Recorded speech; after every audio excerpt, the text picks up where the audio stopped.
Welcome back to Elite Online Link. We now start with a new story in the Treasure Chest collection of short stories and poems. That is Tom Loses a Teeth. You all have been children at even now. At younger age, I'm sure you have all played pranks with your parents or some other adult family member and also try to give an excuse at some of the other point when you didn't want to go to school for XYZ reasons. Alright? Here is a story of a similar young boy whose name is Tom, and he tries to find out ways and give excuses so that he could skip school. But in the end, he does have to go to school. But meanwhile, what happens? It's a hilarious ride. Let's look into Tom Loses a Tooth by a very well known author, Mark Twain. Mark Twain's original name is Samuel. Okay.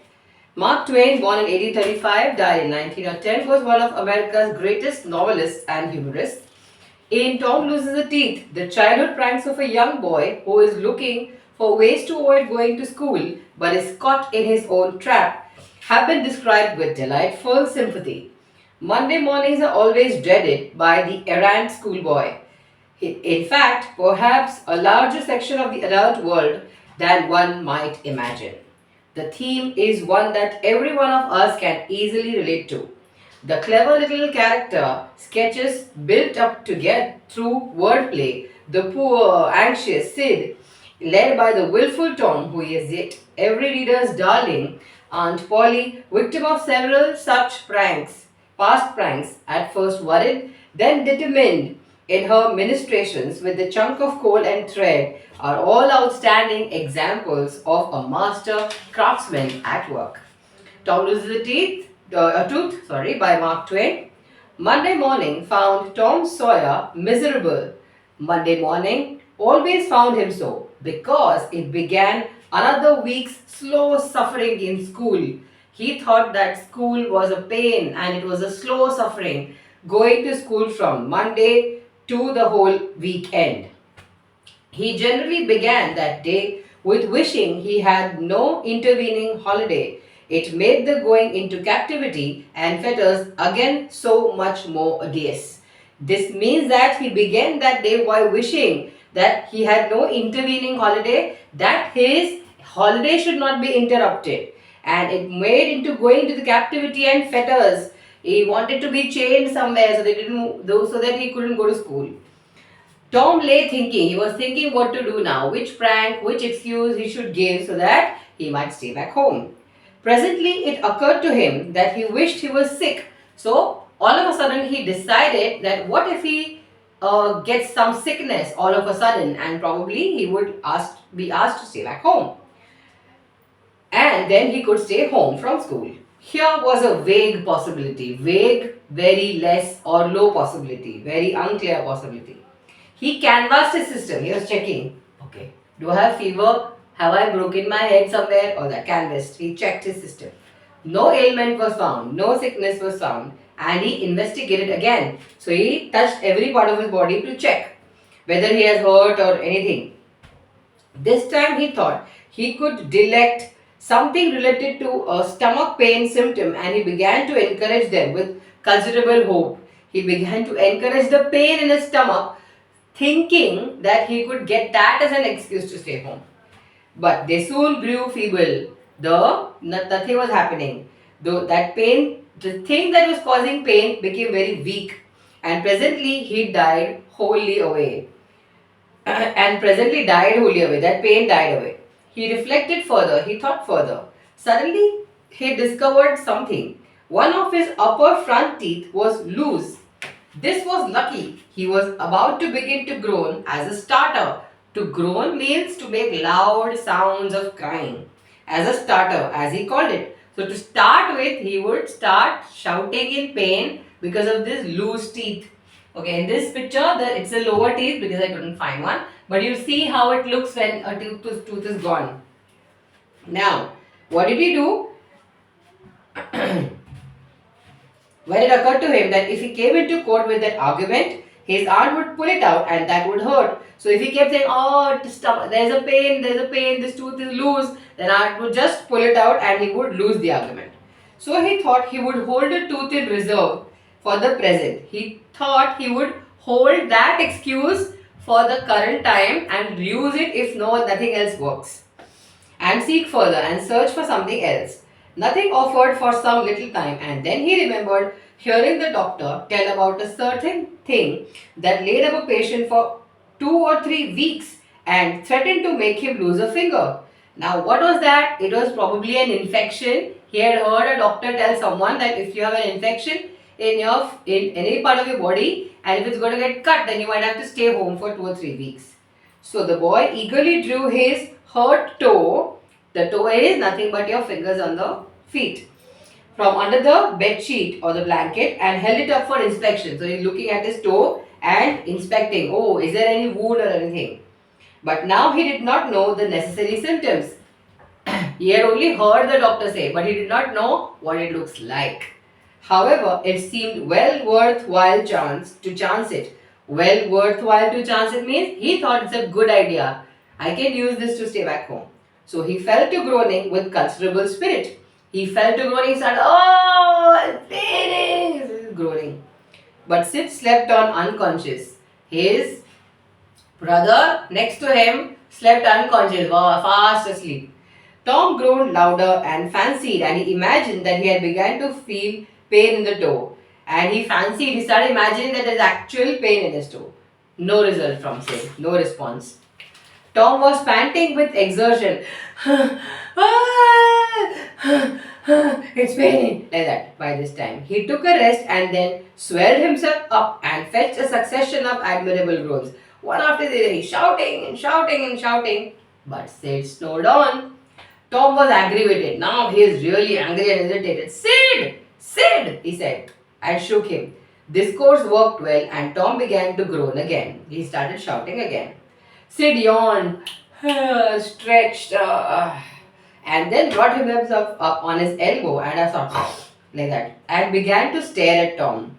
Tom went on groaning. Sid said, Tom, say, Tom. Now, he's doing like that. Hey, Tom, Tom, what is the matter, Tom? And he shook him and looked at his face anxiously, now worried. Tom moaned out, oh, don't sit, don't joggle me. Why? What's the matter, Tom? I was called auntie. No, never mind. It'll be over by and by, baby. Oh, don't call anybody. But I must. Don't groan so, Tom. It's awful. How long have you been this way? Hours. Ouch. Oh, don't stir so. Sid, you'll kill me. Tom, why did you wake me sooner? Oh, Tom, don't. It makes my flesh crawl to hear you. Tom, what is the matter? Now you understand? Tom is pretending full-fledged to make sure that Sid is convinced there is something terribly wrong with him. Okay, so, okay, I forgive you for everything, like on a deathbed. Very smart. So he's saying, I forgive you for everything, Sid. Everything you ever done to me when I'm gone. Oh, Tom, you ain't dying, are you? Don't, Tom. Oh, don't. Maybe I forgive everybody, Sid. Tell them so, Sid. And Sid, you give my window sash and my cat with one eye to that new girl that's come to town and tell her, oh. But Sid had snatched his clothes and gone. Tom was suffering in reality. Now so handsomely, so perfect in his acting, was his imagination working, and so his groan had gathered quite a genuine tone. Genuine as if it is real. Sid flew downstairs. Flew here means ran. And said, oh, Aunt Polly, come, Tom's dying. Dying? Yes'm, don't wait, come quick. Rubbish. What rubbish? I don't believe it. But she fled upstairs, nevertheless, with Sid and Mary at her heels. So she made someone else accompany her. Along with Sid, there was Mary. And her face grew white too. Now she's worried. And her lip trembled. When she reached the bedside, she gasped out, you, Tom! Tom, what's the matter with you? Oh, auntie, what's the matter with you? What is the matter with you, child? Oh, auntie, my sore toe is mortified. The old lady sank down into a chair and laughed a little, then cried a little, and then did both together. Like that, This restored her and said, Tom, what a turn you did give me. Oh, now you shut up that nonsense and climb out of this. And you come out of the bed. The groan ceased. Now he was not shouting anymore. They stopped. And the pain disappeared from the toe. The boy felt little foolish and said, Aunt Polly, it seemed mortified and it hurt so I never minded my tooth at all. Yo, your tooth indeed. Now what's the matter with your tooth? One of them's loose and it aches. Oh, it's paining perfectly awful. There now. Don't begin that groaning again. Open your mouth. Well, your tooth is loose, but you are not going to die about that. Mary, get me a silk thread and a chunk of fire out of the kitchen. A chunk of fire is the burning end of a piece of wood. Okay? Tom said, Oh, please, auntie, don't pull it out. It don't hurt anymore. I wish I may never stir if it does. Please don't, auntie. I don't want to stay home from school. I don't want to stay home from school. Oh, you don't you? So all this row was because you thought you'd get to stay home from school and go fishing? Tom, I love you so, and you seem to try every way you can to break my old heart with your outrageousness. By this time, the dental instruments were ready. So what is she saying? Oh, really? You think you didn't want to stay away from school and away from school at home? So all this row, all this ruckus, all this drama was just because you could stay home and go fishing. Are you serious like that? By this time, the dental instruments mean that silk thread and that burning piece of wood was all ready. The old lady made one end of the silk thread too fast to tie to Tom's tooth with a loop. With a loop, when you hold the thread like this, it has like a circle or an oval shape, it's called a loop. And tied the other to the bedpost. To the bedpost means at the edge of the bed. And then she held the chunk of fire and suddenly thrust it almost into the boy's face.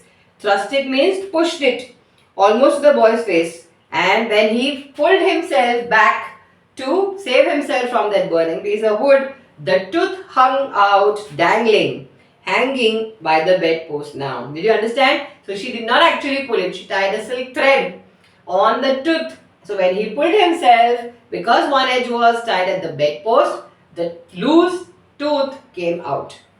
But all trials bring their compensations. All trials, when you are in a court, okay, it's called a trial, bring their compensation. If you have done something but you feel sorry or you say that it was a mistake, then you get a compensation. So he got his compensation. As Tom wended his way to school after breakfast, as Tom was on his way, was walking, he was the envy of every boy he met. Every boy was jealous of him because the gap in his upper row of teeth helped him to spit in a new and admirable manner. Come on now. They considered it to be a sport to be able to spit a large chunk, but in a different manner.